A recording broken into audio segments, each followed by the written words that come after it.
Yeah, I would have done it in July. Ah, ah, ah, ah, ah. Hello everyone and welcome to another episode of the Jamie Hughes Show. My name as always is Jamie Hughes and today I'm going to be giving you my review of Sully, Miracle on the Hudson. Sully is the latest directional outing from Clint Eastwood and it stars Tom Hanks, Aaron Eckhart and a huge amount of supporting cast and characters, and I will get into them later on into this review. But this film is based upon the story of the US Airways flight that landed in the Hudson River 2009, and it tells the story of how, like, what happened leading up to that, what happened during, and then the ramifications and the justifications after what happened of these events. So before I get into this review, I just want to mention two things. This is obviously going to involve spoilers, so if you haven't seen the film yet, do not watch. And for those of you who have gone to see the film, let me know down in the comments below what, like, the sort of age range that was in the cinema, like what type of demographic was there, because I tried to go and watch this film twice. The first time it was booked up, and the second time I managed just to get into this film. And when I went to see it, it was full. There was it was a really like older demographic. There was a lot of older people there, like, and I'm talking like late 50s to 70s. So I was quite like surprised by that, and I don't know if there's something in this film as to why there were so many old people watching this film. But yeah, let me know down in the comments below if you've seen this film and what the type of age range was in the cinema. So let's jump straight into the review then, and I've got to be honest, I'm really mixed about this film. While I was watching it, I really enjoyed it, but as I've come away from it, I've kind of thought about it a bit more. I do have a few gripes and sort of issues with it, but we'll get into the good points first, because why not? Let's start with the good points. And Tom Hanks is brilliant in this film. I think he made this film. Without him, I don't think this film would be as successful as it was, and that is just a testament to his star and his drawing power. And he brings a lot of charisma and character to this film, and he makes you think about, especially early on in the film, he makes you think about this character, and it's the little like subtle facial expressions that make you think there's something deeper and darker inside this character. So I really enjoyed that. It was great to see. It was great to see Aaron Eckhart in something good, because I don't think he's been in anything good since Batman, since The Dark Knight. And he was brilliant in this film as well. They had great chemistry together. It was really, really good casting.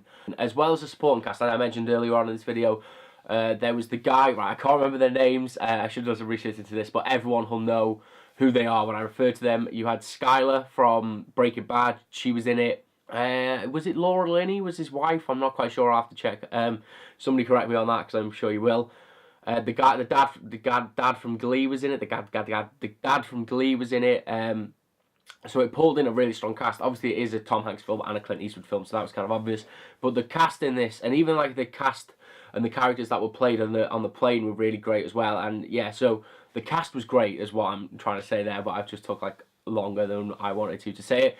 So yeah, really, really enjoyed the casting in this film. Okay, this is kind of a mixed point now. I'm going to use a good and some bad points in this next point, because I really like the way that the film was like set out. It was a great idea. It was almost like, it felt like, one of the things I felt like, it was like, do you remember when Die Hard 2 ended? Like, but it just ended. This is what I feel like Die Hard 2 or any sort of film would feel like after it ended. Like, the consequences for your actions, it doesn't just end. You have all of these consequences and all of these things, and you delve into the characters, about how they're feeling about stuff. And I really enjoyed that. I like the way that it used kind of flashbacks in some sense, but then in other instances I didn't. Like, obviously the flashback with the plane, I like that, but there was like the flashback right at the beginning of the film, or the dream sequence as it were, just didn't really sit right. And I don't like a really like off the point of what I was trying to make there. And there was a few 9/11 references in here, and they were a bit, I don't want to say they made me squeamish, but it was a bit hard, like awkward to watch. It felt like they were kind of thrown in for a bit of added dramatic effect. I wasn't really sure about that. I felt like it was going to be mentioned, but in the way that it was, it just didn't sit right with me. It felt like it was just used to get I really hate using this term, but like cheap emotion. That's what it felt like. You like throwing 9/11 references into this film. But back to the point I was making, I really like the way that this story was structured. No, I didn't. I didn't like the way this story was structured. I like the way that the story was set out, but the way it was structured was kind of higgledy-piggledy at points. It was disjointed, especially like they saved the point of the film where the plane actually goes down. They saved that for like about a third of the way through the film, and it was during a phone conversation, and it took me completely out of that phone conversation because you have all of this action or like emotion, and then it was kind of like, oh, okay, what sort of happened? Why were we leading up to this? I can't really remember. So it kind of took me out a little bit. But other than that, that was like the only gripe I had with like the sequencing and the structure of the film. It did use a lot of the same sort of clips. That's what I felt. Like a lot of the plane crash was kind of shown but in different scenes, and was re-shown in different angles, which was it was okay because obviously this film is about the plane crash. It took 208 seconds for this whole event to occur, and they're making an hour and a half film about it, so you're gonna get repeats. So it was okay in some instances, but in some instances it didn't really fit. It felt like it was just a bit of filler, if I'm honest. One of the things this film also did was it made me connect, even though I knew what was going to happen. It made me connect with the characters and what they were going through, especially the recreation of the plane crash, which was so well done. The CGI wasn't great. Again, I'm just going to jump out of a point into a point here. The CGI wasn't great in this film. I felt like it could have been a lot better done, but the scenes inside of the plane when they find out that they're going to crash, it was really great. And it was kind of I went with my friend, and he said that he found it hard to watch at points, and I kind of felt the same. Like you felt the fear in these people's, like you could hear it in their voices, you could see it in their faces, like they genuinely thought they were going to die, and no matter what this film kind of construed, it was a great thing that this guy did. But yeah, I really enjoyed that, like, because I knew what happened. Like this happened 7-8 years ago, so people know the story of the Hudson River crash, but again, it made you feel stuff, because although you knew all these people were going to survive, it did throw doubt in my mind, like in some bits. But then again, to contrast that, they kind of in other bits they created drama where drama really didn't need to be. The three people that got onto the plane late with the golf, they were going on a golfing trip, like they got split up, but you already knew that the 155 people that got on the plane got off safely, so it was kind of like you just added some unnecessary drama to the film to beef it up and try and get a bit of emotion. But again, it might just be me. I kind of saw through it, but again, I knew what happened with this, so I just didn't connect with that sort of drama. But there was other bits that worked really well. One of the other things I didn't really like was his wife's involvement in the film. It kind of seemed like really pointless, and she was only really there just to cry down the phone and take away from the main point of the film.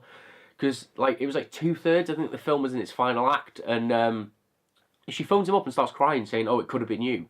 But this happened like 2-3 days ago, so I know it would have took a long time for it to set in, but it just didn't. Again, it just felt jarring. It felt like we were leading to something, but we weren't at the same time. So yeah, I just didn't really get that bit. It just didn't seem like it fit into the film.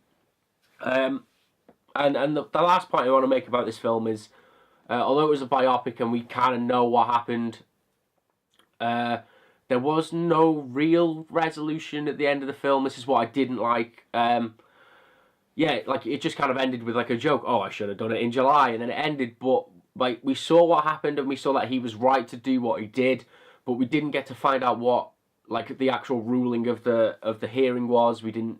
We just didn't. There was no like real ramifications for what had happened. There was no real justification for him. There was just sorry, I've lost my train of thought. Then there was just like a bit of dialogue at the end of the film that said like during the events of January 14th there was so many crews, but it didn't tell you what happened to the pilot.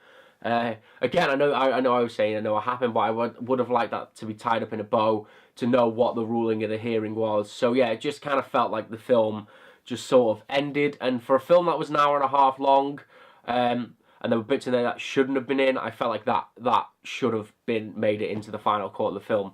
But I am going to leave this review here because I've kind of got all the points I wanted to get out across. So yeah, I did enjoy this film. I say, when I was in the cinema, I really connected with this film and I really enjoyed it and I got into it. It was only when I'd come out of the cinema and had like 12 hours to inject this film that I did start to see the flaws in it. So it's not necessarily a bad film. I say I know a lot of people that are hyped for this film and do want to go and see it, and it was great to see the story from like another side and see all the stuff that happened. So that was great.